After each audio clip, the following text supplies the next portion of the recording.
Hello crafty friends, it's Jess from jesscrafts.com, and today I am here with my One Sheet Wonder template number 26. This is for an A2 size card and uses 6x6 pattern paper.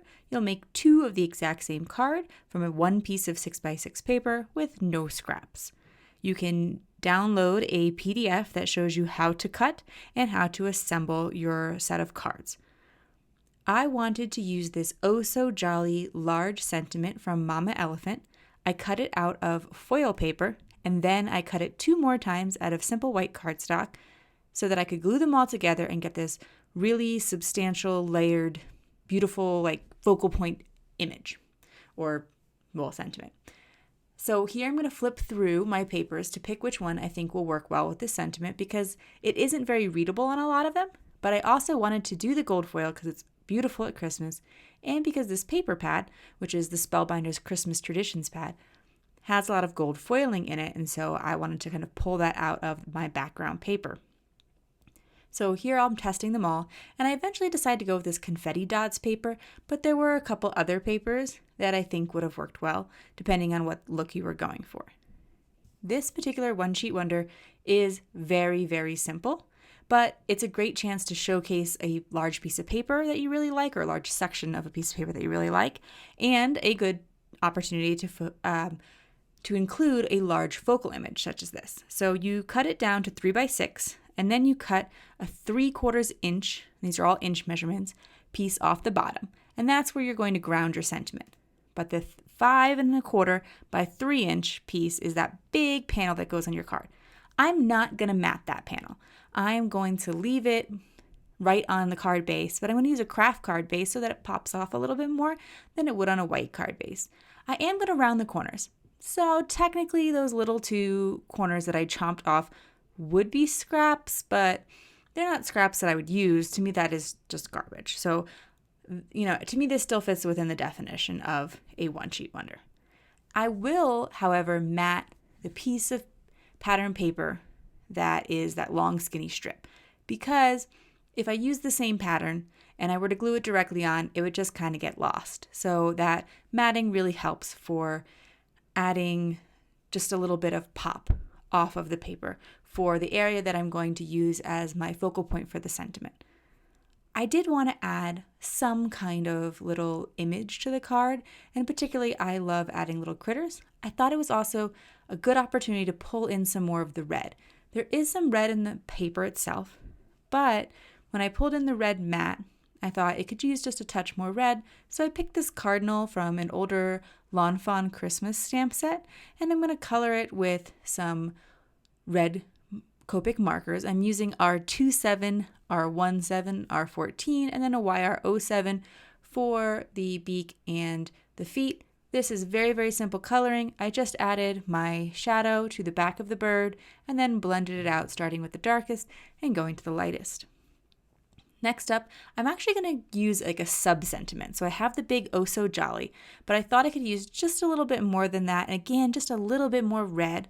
So I'm going to stamp a sentiment from this Easy Christmas Greeting stamp set from Mama Elephant. And I'm going to stamp it in red ink. But what's really cool about this sentiment set, and I wanted to share it because if you like to make a lot of cards around Christmas, and you probably do if you like One Sheet Wonders, it allows you to stamp 3 sentiments at one time and then cut all 3 of them out at the same time. So there are different sets of 3 across the stamp set, and they all have various different holiday and Christmas greetings specifically. I, in general, liked a lot of them and felt like they would be useful. And then you get this die that you do have to purchase it separately, but it's very reasonably priced, and it works with already 2 different stamp sets. So it will cut the easy Christmas greetings, as I'll show you in today's video. But there's also a more general occasions version of the stamp set, and it does the same thing, where you stamp 3 sentiments and you cut all 3 of them out at once. I'm going to use my MISTI, and that way I can get a nice clear impression because I can stamp it more than once if I need to. But you don't need to use a MISTI. I use a pressure tool on my MISTI as well. Again, you could just pull up your sleeve and that works fine. I'm going to line this die up and you can see there's little stars and you have to line up the star cutouts in the die with the stars that are stamped. And it in fact cuts out those little stars, so you can even use them as an embellishment if you were, like, say, making a shaker card. Or you can just toss them if you're not going to need them. I'm going to stretch this sentiment along the bottom of the card here, and when I make the second card, I'm not going to do it on screen, but when I do, I'll be able to use one of the other sentiments that I was able to cut out all at the same time.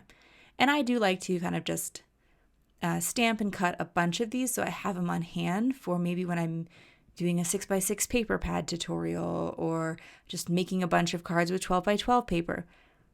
I'm going to use Barely Art's glue to glue down my layered sentiment, and I'm going to bring that pressure tool back out so that I can apply some pressure. I hesitated to do it with my fingers because there's a little bit of glue that leaks out and you leave little fingerprints on foil paper, and I prefer not to do that. I prefer for it to look nice and shiny and get no glue on it and that kind of thing. So I'm very careful with my glue, but I also found that the pressing tool was a little bit less likely to leave those little fingerprint marks.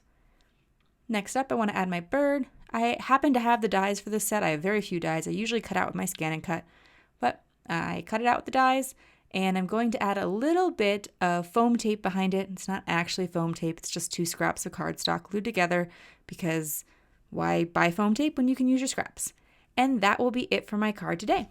If you like this video, please give it a thumbs up and leave me a comment or share this video. If you'd like to see more videos about how to use your supplies, such as One Sheet Wonder tutorials, please subscribe and click the bell to get notifications. I will link all the products I can in the video description and link you to my website where you can download any templates or get more information. For even more inspiration, come find me on Instagram or check out these 2 videos here at the end. Thank you so much for watching and have an amazing day.